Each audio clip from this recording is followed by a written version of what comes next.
guys, I want to welcome you all to the 1970s Roundtable. This is part of our 75th anniversary celebration. We're kind of doing a retrospect on what it was like to be a student here in the different decades.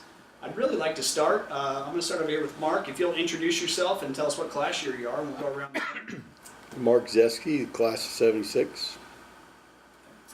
Pat Walsh, class of 73. James Mongaras, class of 72. Kevin Whelan, class of 1977. Ted Tobolka, class of 1978. Bob Donachie, 1972. John Schmeltz, class of 1974. Bob Morgan, 71. Good representation here, definitely. Now, I'm Sean McMullen, your alumni director. Most of us have met. Actually, all of us have. Cheryl, why don't you introduce yourself? I teach senior English and have been here since 79-80. I also help with the archives. Did you all know one another when you were, we had some different years here, so just curious on that. No, not really? You know the guys in front of you. Sure. Right. Because you're scared of them. Right. And you know who to stay away from. Right.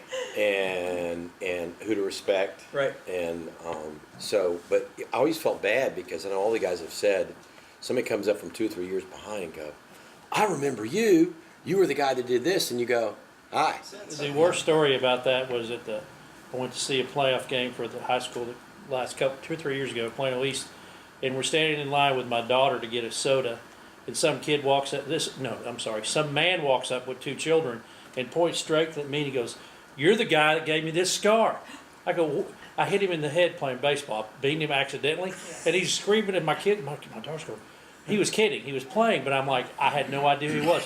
He was a freshman when I was a senior, and we had batting practice, and I hit him right in the jaw. I'm like, well, I don't know if I meant to or I didn't mean to. At this point, I can't remember, but I'm really sorry. It's like There's no accountability to underclassmen. I mean, it just happens. You're right. There was not a Big Brothers program in the 70s. Oh yeah. Oh, yeah. Oh yeah. Oh, yeah. He was mine. I was Big brother. Yeah, I was his big brother. Right. And then in general, there were leaders that would identify people that perhaps should carry their books. Well, that was the old initiation. Yeah, more than The big. old Kind of an informal type deal more than anything.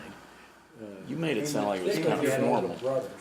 Well, you were supposed to be prayer buddies. We or were. something, I don't remember doing any. James, tell us about the initiation you were just referencing. What's going on with that? Again, I came from Holy Trinity. I think I was one of 5 people from Holy Trinity, and I just remember being scared to death my first day of school. And then, of course, we're wearing a beanie, and all of a sudden you see guys, seniors, because that time we had to wear either a white or a blue shirt. Seniors could wear yellow shirts. Of course, if you're a senior, you're always going to wear a yellow shirt because you're going to stand out. And I remember just seeing guys with potato chips already in their beanies and some head first in the trash cans. So it's like, thank God I didn't have an older brother. But in turn, so when you talked about the older brother, like I said, it wasn't formal. It was just kind of an informal thing, and I didn't play football, and so if you were football players, they knew each other. Yeah. I was a renegade and played soccer, so it was kind of a new thing that people did. Yeah, I didn't think of it as a big brother. I just felt like we were adopted as freshmen. And so it's like you were selected. And I remember we were doing 2-a-days in August, and so we always had to bring something in the form of a refreshment to our seniors. And at that point, we did a little chemistry concoction in terms of something that might just give them a day to remember. And so I just remember being chased around the field a few times by a big lineman. So it brought the freshman class together. It did. And the culminating event, I thought, was homecoming. Yeah. With everything sort of focused on competitive races, chariot races. Yeah. I came from across town. I was only the second guy to come from St. Pius. And so all of a sudden I'm in here going, all these guys were St. Monica, they'd beaten us 100-0 in every sport. And, you're coming over here, now your buddy's with them. You talk about Tim Sullivan. Vince Sullivan was my best friend. So we had the same, I had to grow through this whole process, but we fought through every bit of it, but we enjoyed every second of the opportunity to grow like this. And you're right, from football was really a big point of it. And I think everybody still plays a lot of football here, especially freshmen. So Lot of it is part of that. It's still part of the culture, I think. Now, Kevin, tell me about dollar bills and senior courtyard and things like that. So, the courtyard back then had glass windows. They called it the breezeway, I guess. Had glass windows on both sides, and I remember that the bottom part of it opened up.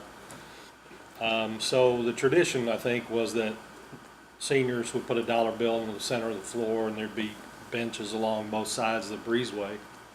And if you were brave enough to try to grab that dollar bill, and if you could make it to the end of the breezeway one way or the other without getting tackled and having the dollar taken away, I guess the thought process was that you get to keep the dollar and maybe be a hero for the day. So many people tried, and many pile-ons, occurred at both ends of the breezeway. I will tell you this story, and I've told my boys and tell people that I was proud to be part of a team with John Lohr, a classmate, and he came up with the idea of putting some chewing gum on the bottom of his shoe and walking across the dollar bill and sticking to it, and then racing over to the window and pitching the dollar bill out, which I grabbed it and took off. And obviously it was a success, but there was so many incidents of guys not making it. So, which, I'm sure the seniors enjoyed. I know John was a senior at the time, and I remember his face as probably being one of those guys sitting watching for whoever was brave enough to grab the dollar bill. I look at all the guys who all bonded, and if you'd have said who's going to succeed, well, obviously Tehan was going to succeed. He's captain of the football, captain of the baseball. He was our valedictorian. We had super smart guys and super kind of okay guys and super nerdy guys. But at the end of the day, the principles that you left here with seemed to apply well, whether it was the military or whether it was medicine or whether it was, own your own companies. And I used to tell, I got one opportunity to speak to a class one time, and I said, they're very tricky here. And I said, they're teaching you to be good human beings, and you think you're in high school. Yeah, that's true. No, it definitely had more to do with my success than any other, if you name any other school or program or ritual or educational activity I had to do. It contributed more to my success than anything. And it's the only community that I've ever experienced in a true sense. And through the whole process of these retreats, it's kind of like that, Will Rogers thing, never met a man I didn't like.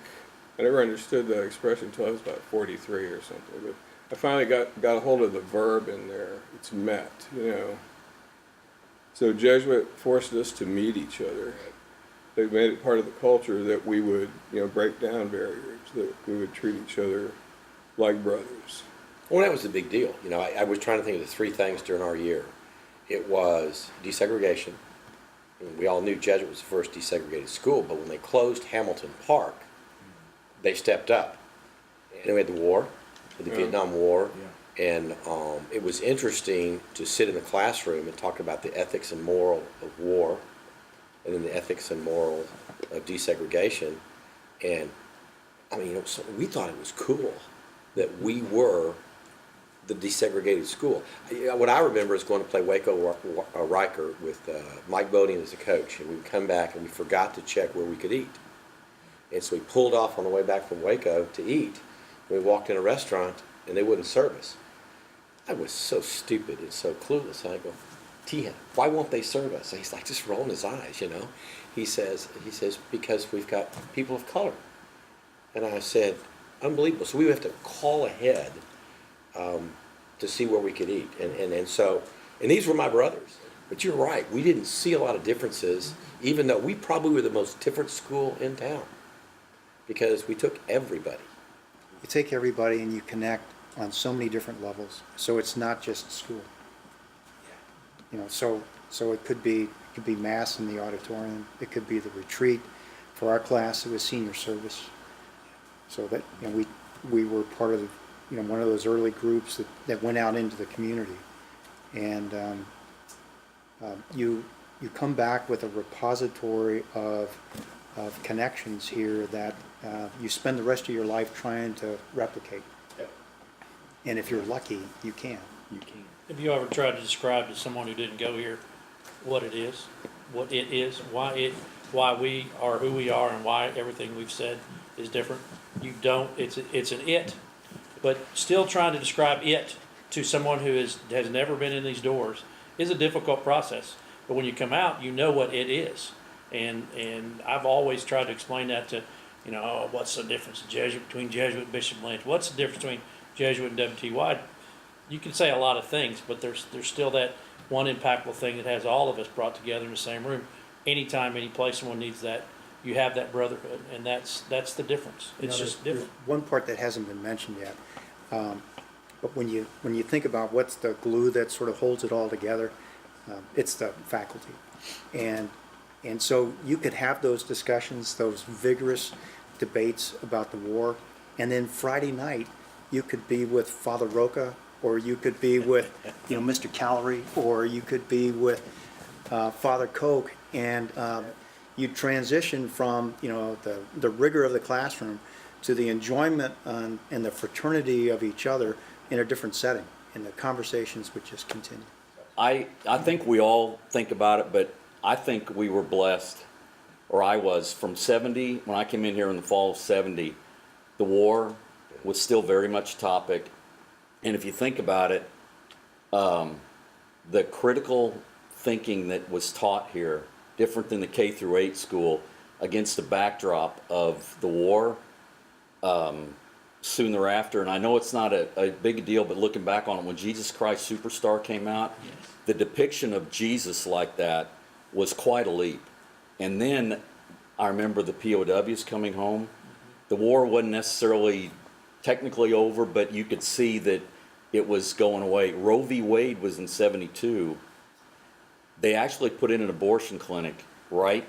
Oh, yeah. Where Yeah. that, Yep. and I had Father Kitten for filmmaking senior year, and I had to talk to him, and he said, well, let's go over, we're gonna picket whatever, and so I went over there, and I was involved, and there were cameras there, and I was so blessed to have that, and as Pat said, we were early on with the community service, which was very rudimentary back then. With the modular scheduling, we were on our own to go do it, and they would literally give us a piece of paper and go, here's the address you're going to. I remember leaving here and driving down near Texas Stadium, and every turn I took, it got bleaker and darker, and I went to this low-income daycare center, and you were surrounded with poverty, and I had never had that, never. And I remember looking at my watch and going, I got to get back, because I got so attached to these kids, and my world just, exploded. And so against that backdrop and with that education, my story's probably not unlike a lot of people. They found their direction and they found their humanity here at Jesuit. I really think they did. They may not have understood or realized it like I did till later, but I think they got it here. Absolutely. I'm interested to know where y'all did your senior service sites. I did a grade school down in South Dallas, and 2 or 3 other guys went with me, and we kind of split up. Some did math, some did PE, some did something else, and I look back and say, wow, that was just a time when probably we all started to establish a plan to give back in our brains, but maybe it took a while after college to have that thought again, and then of course you look at everybody in this room and tremendous givers, and a lot of that goes back to community service. Ted? I was at Scottish Rite, and the uniqueness about that, I can tell you 2 things. Is one, we wore just beautiful pink smocks. It was a fashion statement. Nice. So we were the same. They only had one color, and you wore it. That was That's it. Yes, sir. But I remember them taking us into the room, and those kids were so loving that we did the same problem we had. We stayed too long. We'd get in our traditional trouble for staying there long, and they'd think, well, you be Jack in the Box or whatever you have. And it turned out to be probably one of the neatest experiences. They had something our year a little bit besides our community service, where we went to the state fair with a lot of handicapped children. And we did a lot, we pushed the wheelchairs, we put them in the rides and did all kinds of things. And I'll never forget, I picked up this young man to put him in the cars that used to drive that just went around in circles. You drive them, but they had a guide in the middle, no matter what you did, you turned. Well, I'm picking him up to lift him over the fence. I flat fell right on in there with him. And he looked at me and goes, well, that was funner than the ride. I was thought, oh my gosh. But we did, you had such experiences from those kids. And it started that whole process. It was the other part of our brain that we needed to be trained. And they always knew what parts they needed to tweak so we came out whole. And that was just the best part of it. That was a great part of it. You know, you talked about what it was. Well, one of the things I always, when people ask me why is Jesuit so special, and you know, I don't think in the 70s they pushed the men for others as much. I don't remember that being a buzzword as much as it is now. Since we all have kids here, we all know it is now, and it works. It's awesome marketing. Just 3 words, and it's fantastic. But I try to tell everybody that you do this community service, and you have this community, and what happens is the guys that graduate from Jesuit, it's like when your kid is on the 3rd grade soccer team, and guess what? There's no coach. Well, the Jesuit grad steps up and becomes the coach. It's when you're at St. Monica's or whatever church you're at, and all of a sudden there's an open spot on the council. Well, all of a sudden it's filled with a Jesuit guy. And I think of it as stepping up.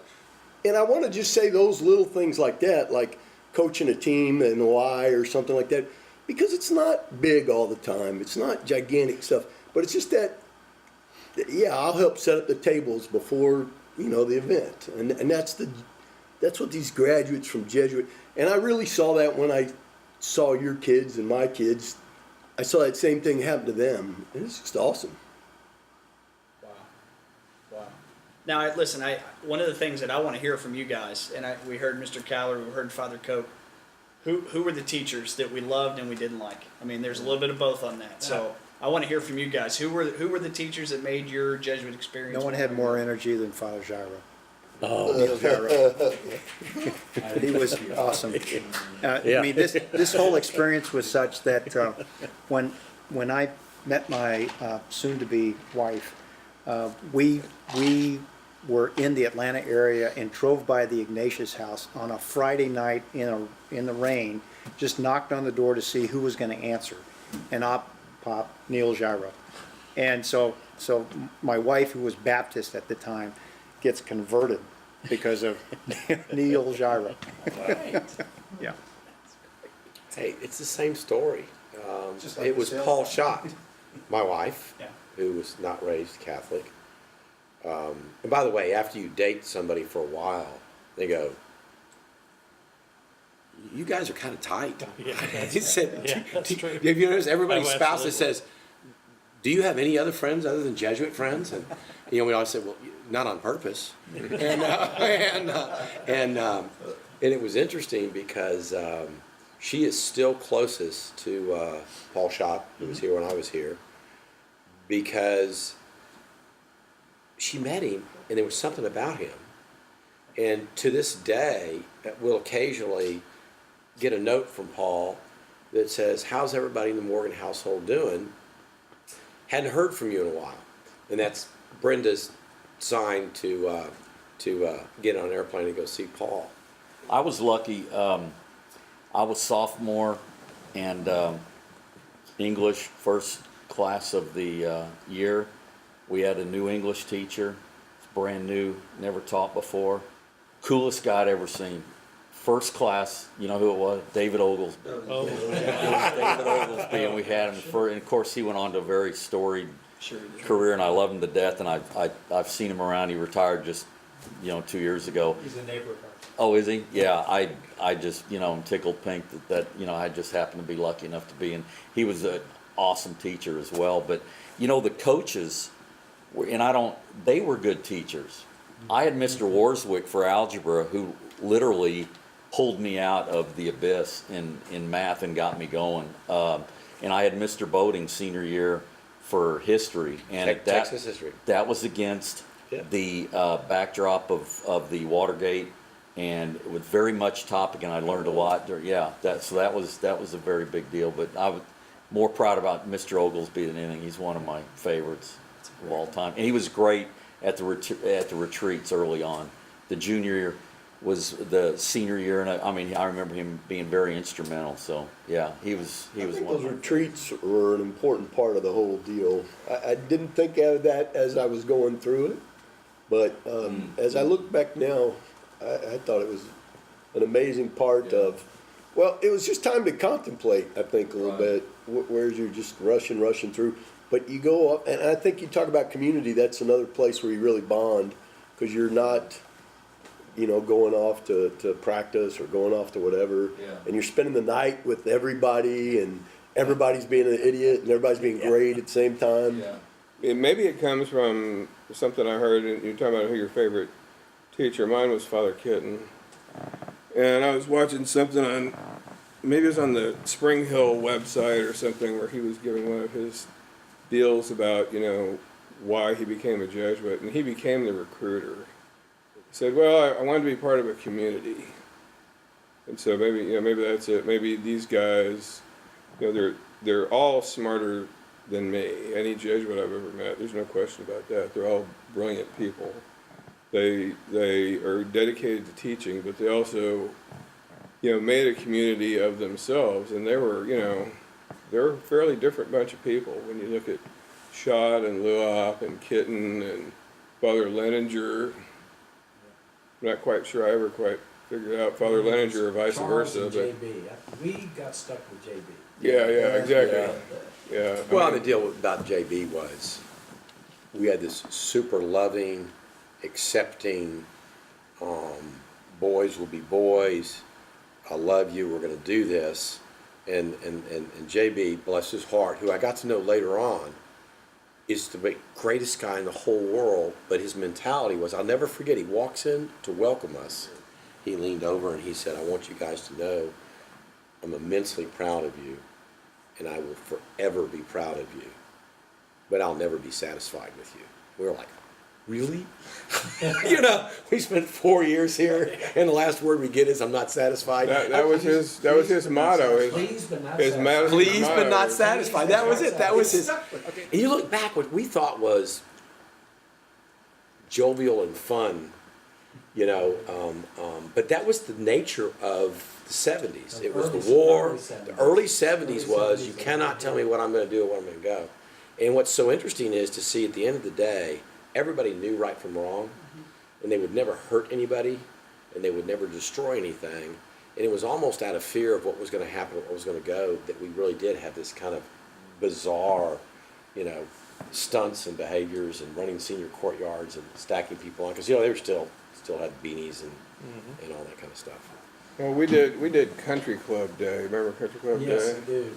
We just decided we'd all bring our barbecue grills and lawn chairs and golf clubs and whatever we wanted to bring. We wouldn't go to class that day, whether they liked it or not. And we went out here, where the practice football field was, and those fountains and the tennis courts and all that jazz, and just hung out.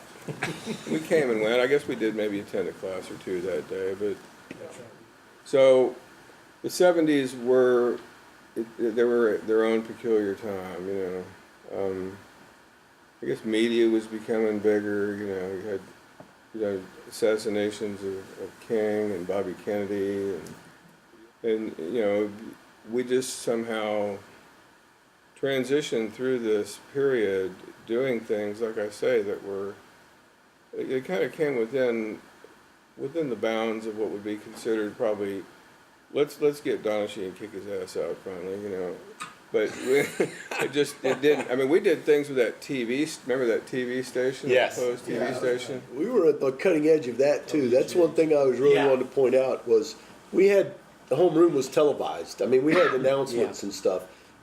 Jesuit was very much ahead of the curve technology-wise. Every room had a TV, and we turned it all during homeroom, and we all watched it. It was really cool. WJHS, right? WJHS. Yeah. See, we did our own kind of version of Saturday Night Live on there sometimes, and remember I did something, I won't even say what it is here because it's not fit to be, it wasn't fit to be said then and it's not fit to be recorded. But I did it, walked from the TV station out to the parking lot, got in my car and left. And I came back later in the day, and the following day, Father Noel, who was a wonderful, kind, gentle soul, came up to me and said, "Bob, I think what you did yesterday was extremely immature." I said, "Well, Father, I'll have to agree with you on that." Not that I wouldn't do it again, but Kevin, tell us about some other pranks. Were there any groups you want to share about? Maybe something that happened inside, or There was some groups in our year. There was two groups. There was one that was, they considered themselves the high rollers, and their deal was that they were somehow able to get into the school at night with the purpose of decorating or building up spirit, which they really, I think they struck on Thursday nights, and so it was there Friday for all the hoopla of the football game, and kind of got the weekend off to a good start. was Bishop Lynch the big rival? Who was the big rival when you guys? Yeah, Bishop Lynch. Lynch. Yeah. Well, because they were the closest powerhouse. We would usually, Dunn was smaller, Nolan was smaller. You know, it was horrible. The guaranteed win was Waco Riker. I feel bad. We used to, it was the only time guys like me that didn't start got to start. But Lynch would knock you off, and they were tough. I don't even today. I'm assuming, that's gone just because we're such a big powerhouse. But that was a pretty neat deal because they did have a few schools.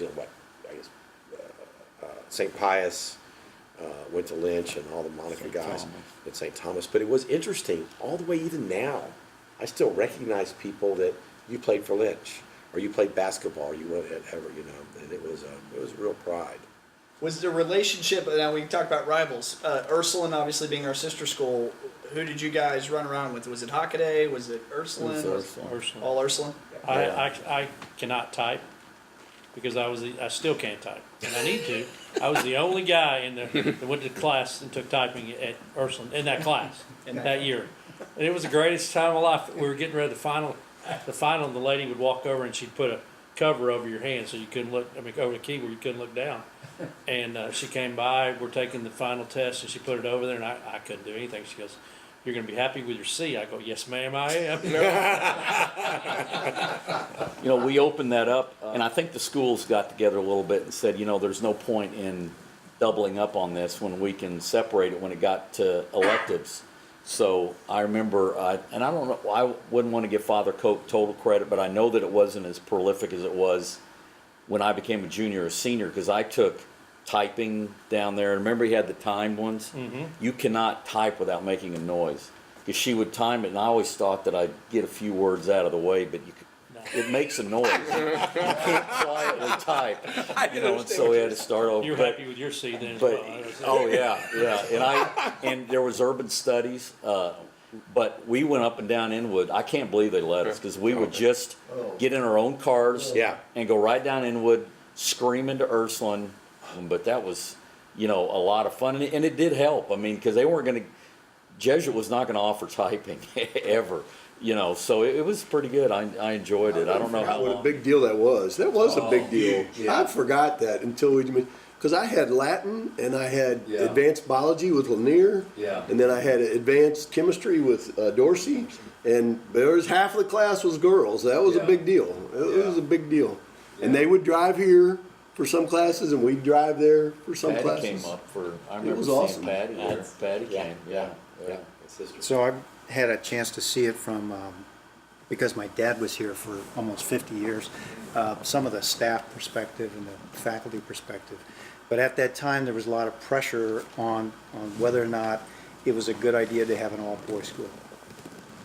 And so I think the strategy was to get as close as they could to Ursuline and still be able to preserve the two separate sort of approaches. I remember the debate at the time. You brought up Riker. After my dad passed away, Charlie Tusa came up, who had played basketball for Riker. And came up and wanted me to know that he came to respect my father because my father had his own limit in terms of how much they would win by. So there was never a 100-point game when he was coaching because they were never going to win by more than 12. And Charlie remembered that. You know, you talk about your dad. Of course, he's an institution, obviously. But, you know, I never heard Mr. Walsh. I never heard Jim Walsh. I never heard the financial. He was always Coach Walsh. And I don't think anybody from my generation would have said anything but Coach Walsh, you know. And how many years? 48. 48 years. Guy, he knew everybody. He remembered everybody. Yeah. So what was interesting at the funeral and then later on were the number of people who would come over and say, hey, you know, your dad pulled me aside when I was at Jesuit. And these were guys that were non-athletes, typically. And yet he found a way to sort of move outside of his lane and proactively go after folks that were sort of teetering in terms of their own performance. And I had maybe a half dozen guys come up and go, hey, you don't know me, but your dad talked to me. And that conversation I remembered and made a big impact. And to me, what that represented was on the faculty and the staff side, a very proactive approach in terms of their interest in the individuals that were here. Yeah. It gave the school a soul, I think, because they had institutional memory and they also had a way of moving the culture forward. The group that we had then were dealing with the 70s. And just as you've summarized here, 70s had their own set of issues, yet, you know, even though they went to school in the 40s and the 50s, they found a way to make themselves relevant and impactful in the 70s. I think that's the real secret sauce of the school. But I would tell you, you said that you were kind of fishing for stories about faculty members, and my mind started rolling, and you've twice now said, don't, you know, give the faculty their due. Yeah. And I've just thought of a million stories since then. I mean, you talk about Lanier. Yeah. You know, in the 70s, I know he started that insect project. It's still going on today. That's a 40-year-old deal. And we talked about that class with Ursuline. Lanier, we had half guys and half girls, and he decided, since it was biology, he could do sex education in there. So he did sex education and pretty much embarrassed everybody. I mean, just torched us. And I'm just thinking of people that I'm just thinking of all. I mean, I think every teacher I had was Kay Frigo. Special. Kay Frigo. I had Frigo for 3 years. Frigo was awesome. I could talk forever about Frigo, and her son was in my class, so I felt. There was a guy, Mr. Smiley. Yeah, he'd do this. He'd look down. He'd go.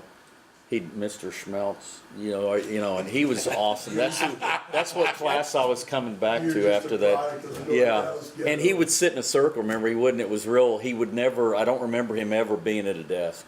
He would always. And for somebody that came on, like I said, at a K through 8, it's like, what are we doing? You know, the teachers. You're supposed to be up there, you know, and yelling at us, and you know, they would all sit around in a circle, and you know, they very much want the critical thinking. They didn't want us just to. You know, what's the population? They didn't want that. They didn't like it and they didn't want it. They wanted us to. To me, I got Smiley doing that, and you mentioned that abortion clinic. Yeah. And that abortion clinic played a big part in my life because I realized that we could do things because we shut that thing down. Ultimately, I mean, we went and picketed, and in my head, you know, I'm a geeky 15, 16-year-old boy, but I work with students all day, hundreds of them, and I tell them all the time, I said, will you walk across the street to make a difference? Because that's what we did. Yeah. We just walked across the street and we made a difference. I remember, yeah. And it was so simple, and I still, it was just great. And I knew that I could make a difference. And it's just, sometimes it's just as easy as walking across the street. It's amazing. So one of the differences, and I just got to talk about, you won't remember this. It was big to me. You were flying missions, and you wrote a letter back to the school, open letter to the school. And I couldn't talk about it now because I'll still cry. Because to paraphrase you, it's something to the effect of, I never knew what Jesuit meant to me until I got in this cockpit. And I don't want to die but I know what I'm doing, I've got to do. And I'm not scared. And the honor to represent our school and my country exceeds anything that would cause me fear. And they read this, and they want to dry on them. God, do you remember writing those letters? Yeah, I remember. The formative years was 71. So I'm 16 and trying to figure out what the way ahead is. Dad says, going to college is a great idea, but if you want to go, you're on your own. I got these 5 others behind you that I got to take care of, and I work at Jesuit, So what really helped, because 71, you got to remember, we've got black armbands at Mass out there on the senior court. We got the black balloons, this is all the anti-war sort of message, and how to struggle through this whole notion of military service. Fellowship of Christian Athletes was a really, really big supportive group. And so during the summer, we would go up to Fort Collins, and I did that twice. And there were classmates, teammates that would be part of that. And we'd go up and just openly debate and discuss, biblical scripture on what it means to serve and to serve honorably, under what conditions, the rules of war from St. Augustine's point of view, and all of that. It introduced logic and rational thought into something that was just so emotionally charged, it was hard to see one way. But so look at the number of people that the graduates affect. There were hundreds and hundreds that looked at you.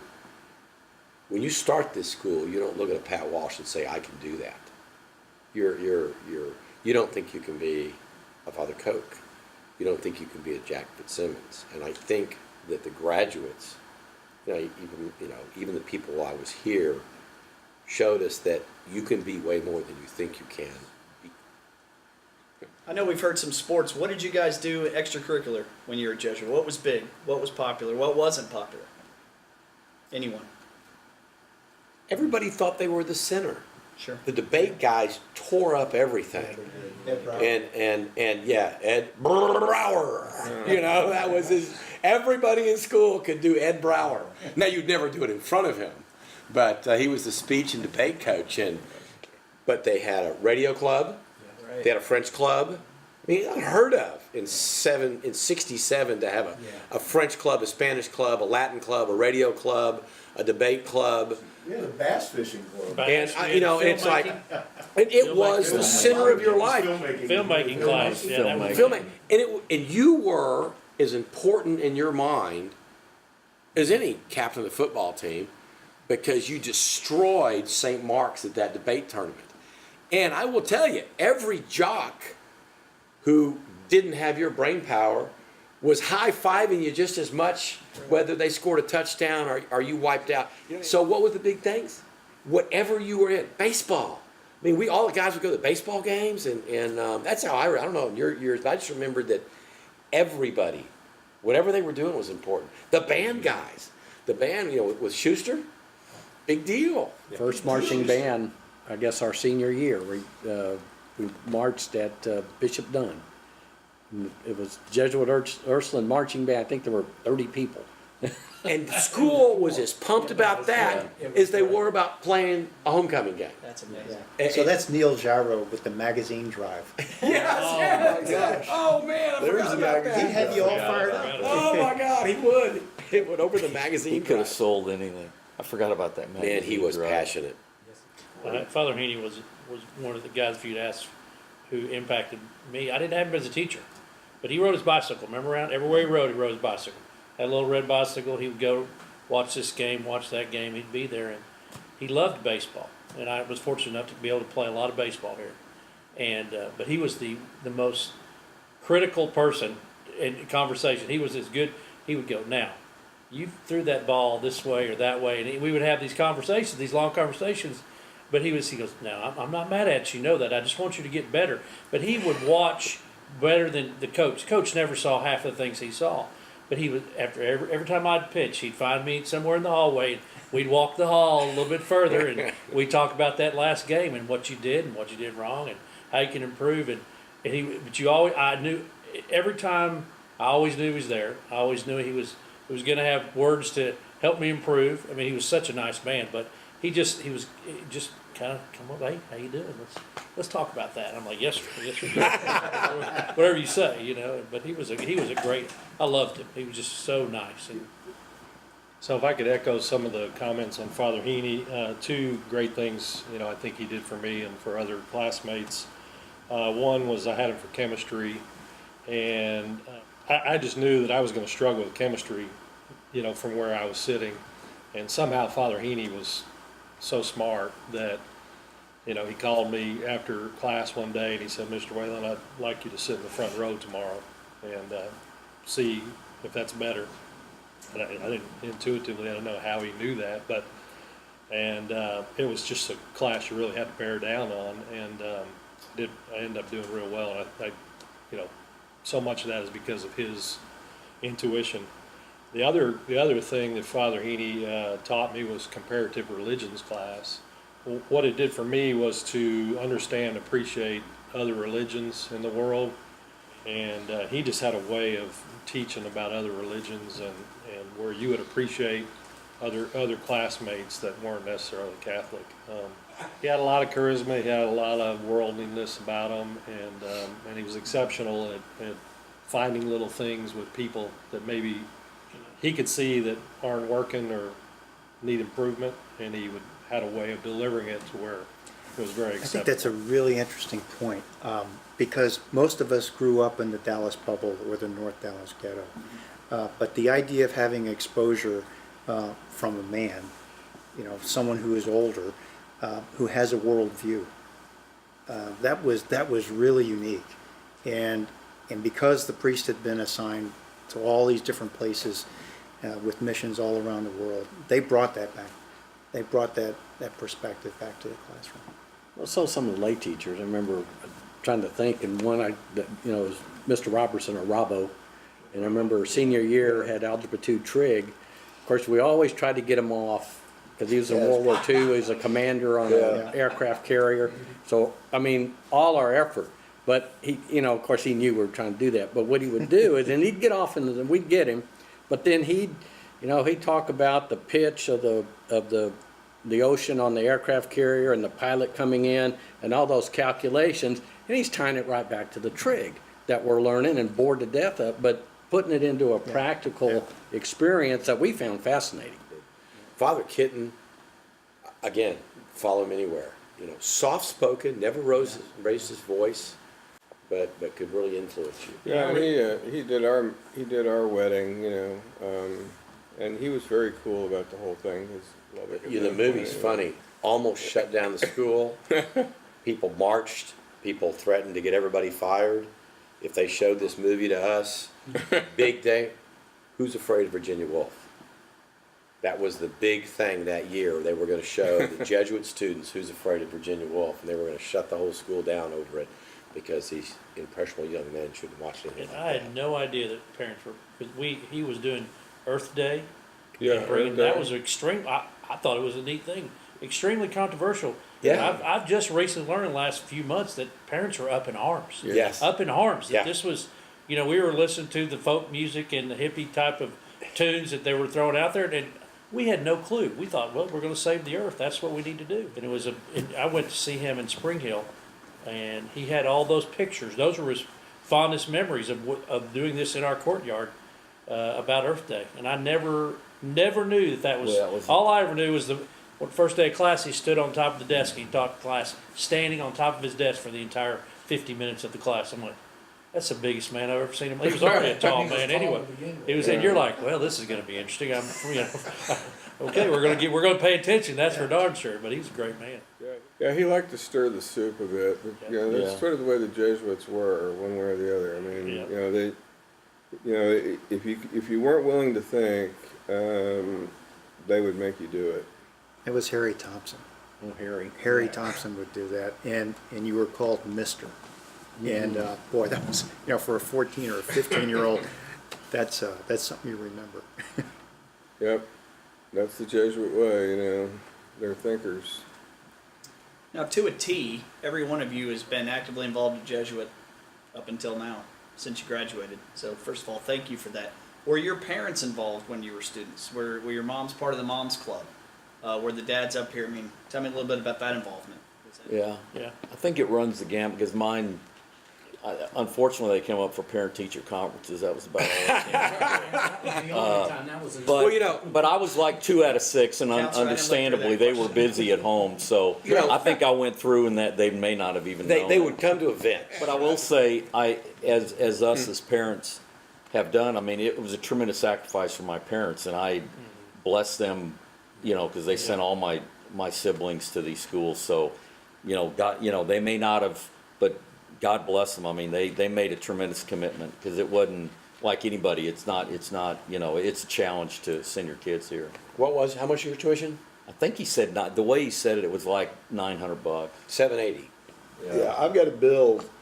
Yeah, It's gone up a little bit, I understand. $1,100 for yours. No. In the '70s, it was Yeah. 1100. Oh, you do have a bill. Yeah, I've got an actual bill that my mom gave me this. Oh, man. When I turned 40, she gave me this stack. To pay it? Still owed it? Yeah. No, it was Is it just, invoice or a copy? it was just paperwork, Someday we want that back in the archives. Okay, I'll see if I can find that. Yeah. I don't know That'd where be that good. folder That'd be is, good, but. yeah. That's actually a great point, Cheryl. Why don't you talk about what our needs are and what we would hope for if anybody has anything? Yeah, any things that you don't necessarily think would be valuable might have one little detail. Amazingly, sometimes one little letter, one little brochure gives us another detail about what life was like at Jesuit. So when you're ready to downsize, or decide, I'm tired of keeping this box, then we will take care of it. Awesome. And Can you we do take redact the care of it. names off of the PH thing? Notes You might have to that I redact the names off Penance Hall. Actually, we've had some men who've given back their Penance Hall. Oh, yeah, I think notices I've and got- things like Was, that. Remember the ribbons was Harrison for the doing football PH game? for anybody? Yeah. Neil Harris. So Yeah. PH was real simple. You walk in, you'd sit down, and I figured it'd be great. You can do your homework. No. You would sit 2 feet flat on the floor, Yeah. 2 arms like this, up straight, and there was nobody watching. And so he'd leave for 20 or 30 minutes, and somebody would put their head down like this, and they would go, and then Mr. Harrison would walk in and go, "Oh, Mr. Morgan, had to lay your head down. So the last 40 minutes doesn't count, gentlemen. We'll start over again." And so then we would do stuff like we'd listen for his shoes, and everybody be playing, goofing around, and he would walk around the corner holding his shoes barefooted and go, "Oh, Mr. Walsh, I see you decided to lay your head down. We'll start over again." So then we set the door and polished it so we could see the reflection when he was coming. And he pops up out of the shrubs and goes, "Looky there." So and you might make 4 or 5 stabs at Penance Hall before you got your hour. But whatever is donated, it is marked and we put it in the computer, and everything is tagged in some way so that it doesn't mar it. And then forever we know that this man donated these things back. So again, we don't lose these things. And I think it's important, as long as I've been here, I finished my 38th year, I think, that I want the students who are here now to know who came before them. And that's probably a signal of my age. But No, I can tell you how excited we are to sit here with you, and it's a monumentous task. And I can't tell you how neat it makes us feel to have you do this. Well, guys, I want to say thank you. To be respectful of your time, I want to make sure that if we want to keep talking, we're more than welcome to do so. The current students are going to benefit from what you guys shared with us tonight, and we're going to continue to do this with the 80s and 90s, the O's and the 10s. So thank you guys for what you do for Jesuit. You represent us every day. We appreciate that. We love you. You're our brothers. This is your family, and welcome home. So thank you guys so much. Thank you. Appreciate it.